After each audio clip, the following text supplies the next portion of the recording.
وبركاته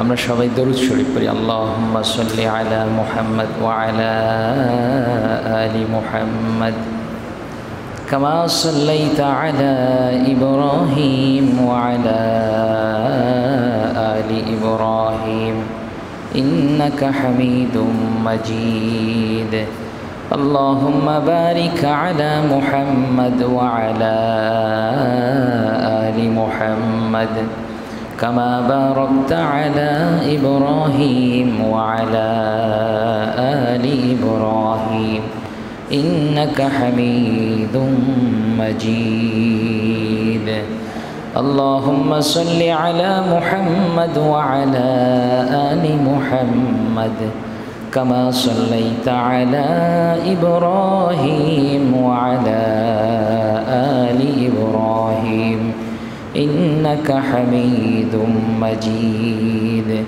اللهم بارك على محمد وعلى آل محمد كما باركت على إبراهيم وعلى آل إبراهيم إنك حميد مجيد أما بعد فقد قال الله سبحانه وتعالى في كلامه المجيد وفي فرقانه الحميد أعوذ بالله من الشيطان الرجيم بسم الله الرحمن الرحيم وإذ غدوت من أهلك تبوئ المؤمنين مقاعد للقتال والله سميع عليم إذ همت طائفتان منكم أن تفشلا والله وليهما وعلى الله فليتوكل المؤمنون সদাকাল্লাহুল আযীম। মুআজ্জাজ মুহতারাম, সম্মানিত মুসল্লিয়ানে ইকরাম, আমরা গত সপ্তাহে শনিবার আলোচনা করতে পারি নাই।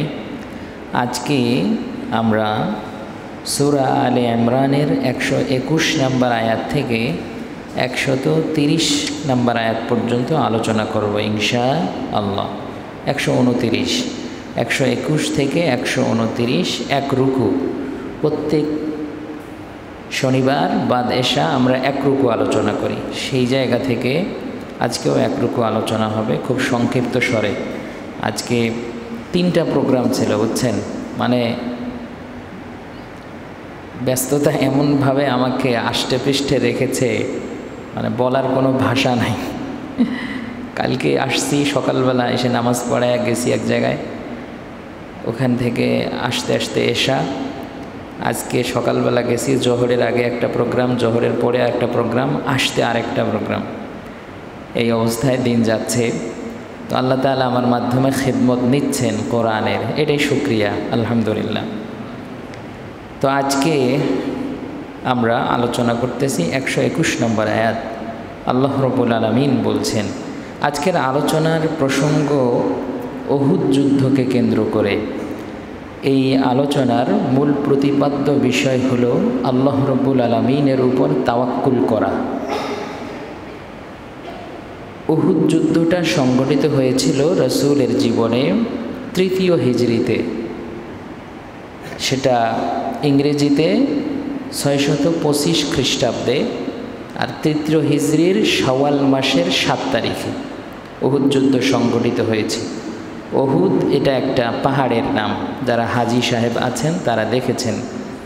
এই পাহাড়টা মদিনা থেকে 5 মাইল উত্তরে, আর বদর এটা দক্ষিণ পূর্ব দিকে প্রায় 70-75 কিলোমিটার দূরে।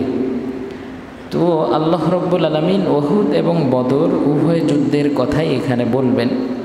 উহুদ যুদ্ধটা সংগঠিত হয়েছে হিজরতের 3য় বর্ষে, আর বদর যুদ্ধটা হয়েছে হিজরতের 2য় বর্ষে। বদর যুদ্ধে রাসূল সাল্লাল্লাহু আলাইহি ওয়াসাল্লামের পক্ষে সৈন্যবাহিনীর সংখ্যা ছিল মাত্র 313 জন, কাফেরদের সৈন্য সংখ্যা ছিল প্রায় 1000। মুসলমানদের থেকে 3 ডাবল সৈন্য সংখ্যা বেশি হওয়ার পরেও বদরের যুদ্ধে মুসলমানরা বিজয়ে অর্জন করতে পেরেছে। কিন্তু উহুদের যুদ্ধে 313 জন নয়, মুসলমানদের সৈন্য সংখ্যা ডাবল 1000।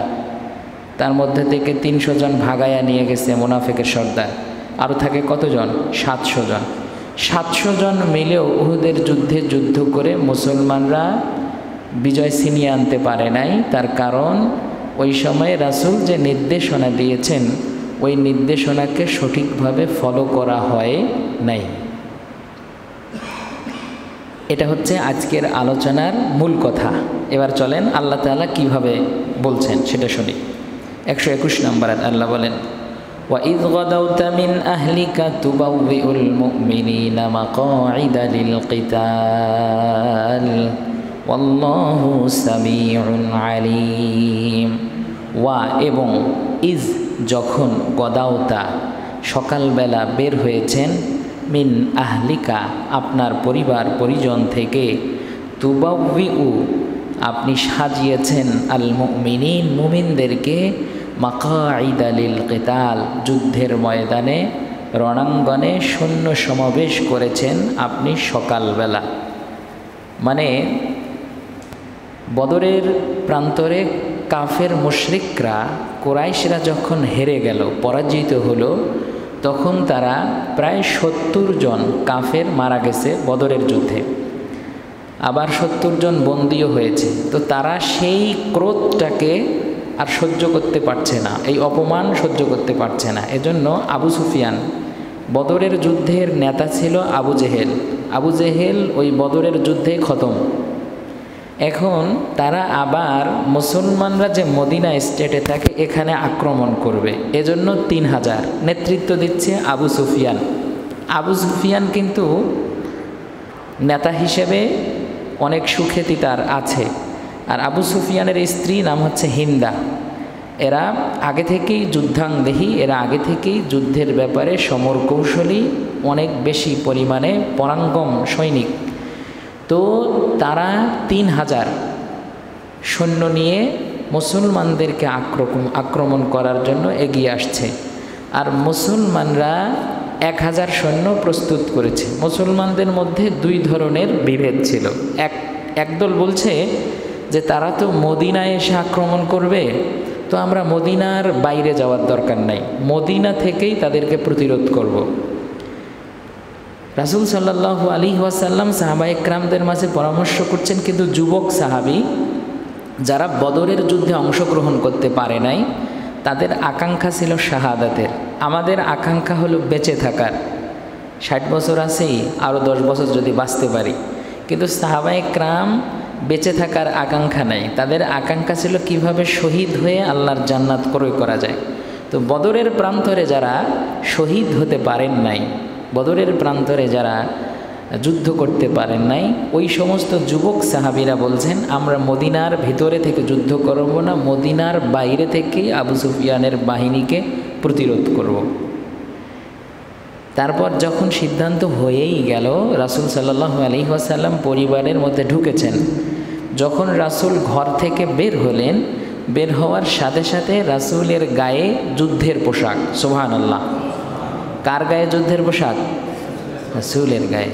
মানে শুধু জুব্বা পরতেন, শুধু এরকম লম্বা লম্বা জামা পরতেন বিষয়টা এমন নয়, রাসূল যুদ্ধের পোশাক পরতেন।